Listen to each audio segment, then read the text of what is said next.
कहानी की शुरुआत में हम एक आइलैंड पर ब्लू हेजहॉग को देखते हैं, जिसका नाम सोनिक होता है, जो बहुत मस्ती करता है। उसके पास सुपरसोनिक स्पीड होती है। वह अपने घर पहुंच जाता है, जहां हमें लॉन्ग क्लॉ को दिखाया जाता है, जिसने बचपन से सोनिक को पाला होता है। लॉन्ग क्लॉ सोनिक को समझाती है कि तुम्हें अपनी शक्तियों का इस्तेमाल नहीं करना चाहिए। हर कोई तुम्हारी शक्तियां छीनना चाहता है। सोनिक कहता है, क्या फिक्र ना करें, मुझे कोई नहीं देख सकता, मैं बहुत फास्ट हूँ। तभी इकिदना ट्राइब के लोग सोनिक पर हमला करने लगते हैं। लॉन्ग क्लॉ उन्हें देख लेती है। वह सोनिक को बचाकर वहां से उड़ जाती है। इकिदना किरणा उन पर तीरों से हमला करते हैं। लॉन्ग क्लॉ घायल होकर नीचे गिर जाती है।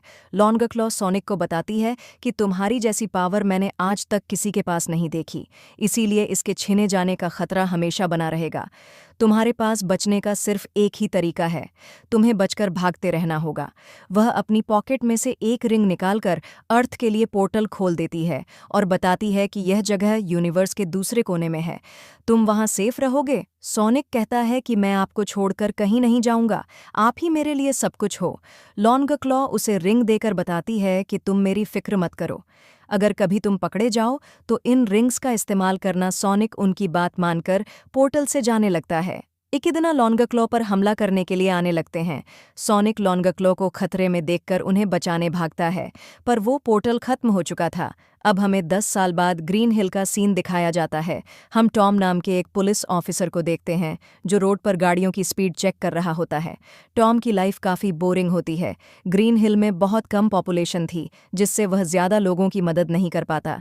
टॉम काफ़ी देर इंतज़ार करता है, पर वहाँ से एक भी कार नहीं गुजरती।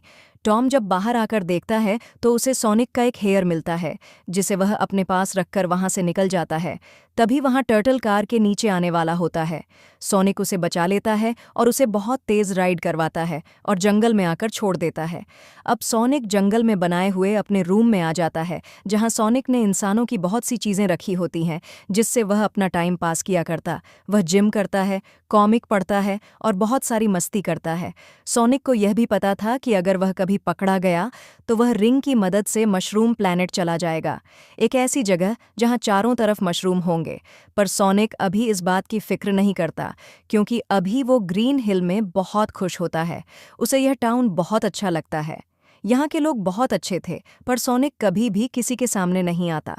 सोनिक सबसे ज्यादा टॉम को पसंद करता है, क्योंकि टॉम हमेशा सभी जानवरों और लोगों की मदद करता था।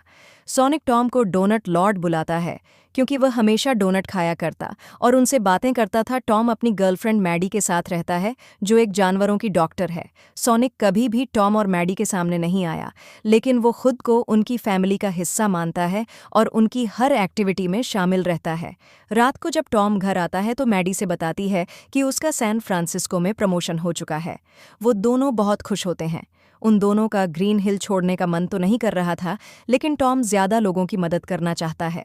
वहीं सोनिक बेसबॉल का मैच देखने के लिए ग्राउंड के पास आता है। वह सबसे छिपकर मैच देखने लग जाता है। उसे वह गेम काफ़ी अच्छा लगता है और उसका भी गेम खेलने का मन करता है, लेकिन वह सभी के सामने नहीं आ सकता था। इसलिए सभी के जाने के बाद रात में अपनी स्पीड की मदद से ही खुद की एक टीम बना लेता है। वो खुद ही बॉल करता है, बैटिंग करता है और बॉल कैच करता है और अपनी सुपर स्पीड से सब कर रहा होता है। लेकिन फिर भी वो उदास हो जाता है, क्योंकि वो चाहता था कि उसके भी दोस्त हो जिसके साथ वो खेल पाए, लेकिन ऐसा कभी नहीं हो सकता। उसे हमेशा सबसे छिपकर रहना होगा। गुस्सा होकर वो बहुत स्पीड में ग्राउंड के चक्कर लगाने लगता है, जिससे उसके अंदर से लाइटनिंग स्प्रेड होने लग जाती है। वो लाइटनिंग इतनी ज़्यादा थी कि वह पूरे ग्रीन हिल्स शहर के साथ साथ पूरे पैसिफिक नॉर्थ वेस्ट की बिजली को उड़ा देता है। फिर हम देखते हैं, धमाके पर बात करने के लिए यूएस गवर्नमेंट के बोर्ड मेंबर इकट्ठा होते हैं। उन्हें समझ नहीं आ रहा होता कि आखिर वह ब्लू एनर्जी क्या थी जिसने पूरे नॉर्थ वेस्ट पैसिफिक की लाइट को उड़ा दिया। कुछ कहते हैं कि शायद ये इलेक्ट्रोमैग्नेटिक पल्सेस की वजह से हुआ होगा, तो कोई कहता है कि नासा का कहना है कि ये किसी भी तरह का एलियन हमला नहीं है। किसी को भी कुछ समझ नहीं आता। प्रेसिडेंट कहते हैं कि हमें इस गुत्थी को सुलझाने के लिए एक ऐसे साइंटिस्ट की हेल्प लेनी होगी जो बहुत ही इंटेलिजेंट हो।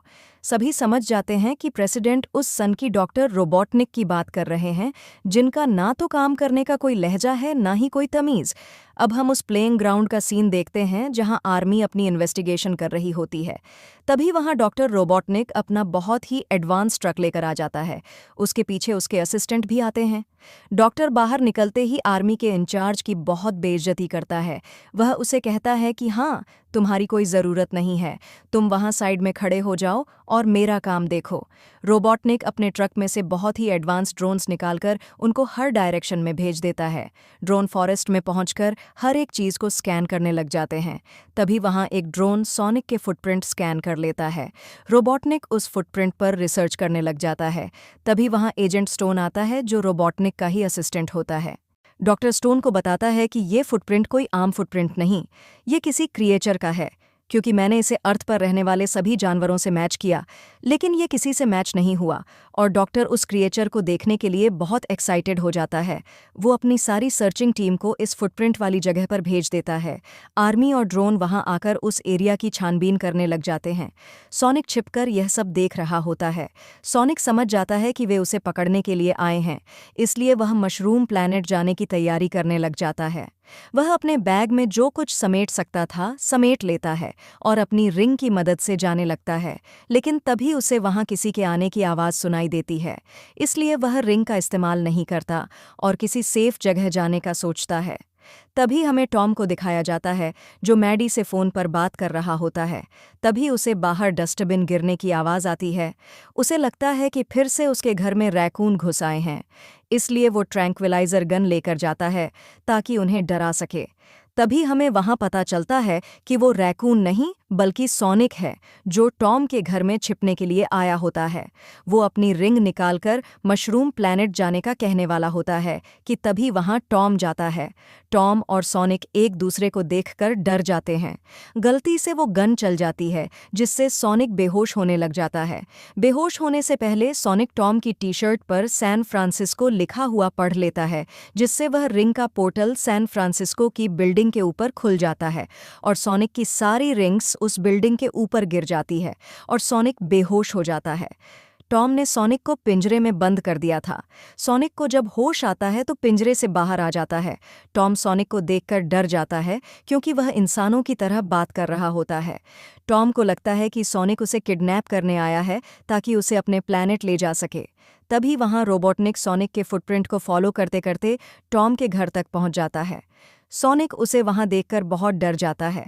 वह टॉम से कहता है कि तुम्हें मेरी मदद करनी होगी, क्योंकि तुम्हारे इंजेक्शन की वजह से मैं चल नहीं पा रहा हूँ, और अगर इन्होंने मुझे पकड़ लिया तो यह मुझ पर एक्सपेरिमेंट्स करेंगे और मुझे मार देंगे। टॉम उसकी मदद करने के लिए तैयार हो जाता है और उसे एटिक में ले जाकर छिपा देता है। टॉम जल्दी से बाहर आकर रोबोटनिक से बात करता है। टॉम उसे अंदर नहीं आने देता तो डॉक्टर अपने ड्रोन को टॉम के घर में भेज देता है। ड्रोन टॉम के घर की हर एक चीज को स्कैन करने लग जाते हैं। सोनिक डर कर वहां से नीचे आ जाता है, जिससे वह एक टेबल से टकरा जाता है। आवाज सुनकर रोबोटनिक टॉम को धक्का देकर अंदर आ जाता है, लेकिन वहां रैकून होता है जो केक खा रहा होता है।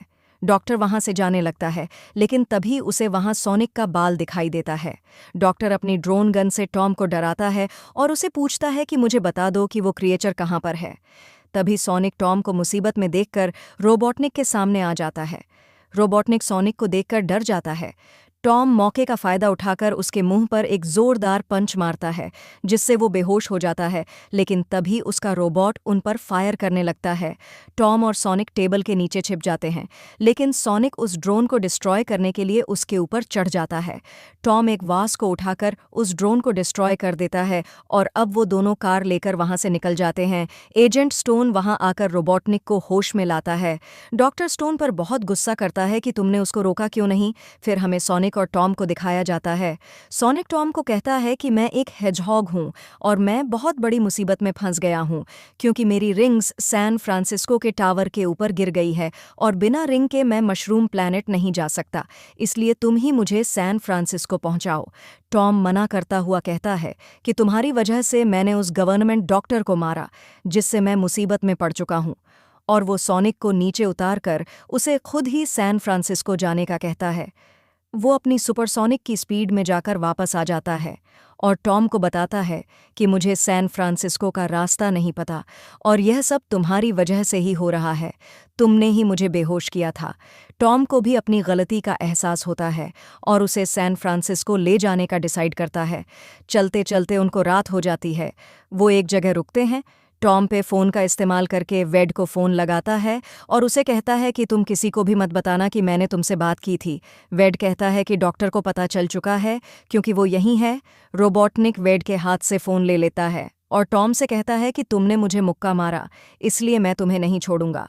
टॉम वापस आकर देखता है कि सोनिक वहाँ नहीं है। उसे लगता है कि सोनिक बार में चला गया होगा। वो बार में सोनिक के पास जाता है और उसे यहाँ से चलने को कहता है, लेकिन सोनिक कहता कि आज मेरा अर्थ पर आखिरी दिन है, इसलिए मुझे यहाँ पर थोड़ी देर के लिए मस्ती करनी है। सोनिक के बारे में पूछने पर टॉम वहाँ के लोगों को बताता है कि इसे एक बीमारी है जिसकी वजह से इसके चेहरे पर बाल आ गए। टॉम सोनिक को वहाँ बकेट लिस्ट बनाने को कहता है। सोनिक पूछता है कि आखिर ये बकेट लिस्ट क्या होती है। टॉम उसे बताता है कि वो सारी चीज़ें जो तुम अपनी ज़िंदगी में मरने से पहले करना चाहते हो उसे बकेट लिस्ट कहते हैं। सोनिक एक्साइटेड हुआ अपनी बकेट लिस्ट बनाता है, लेकिन फिर वो उदास हो जाता है और कहता है कि मैंने तो अभी तक कुछ नहीं किया और कल मैं अर्थ छोड़कर चला जाऊंगा।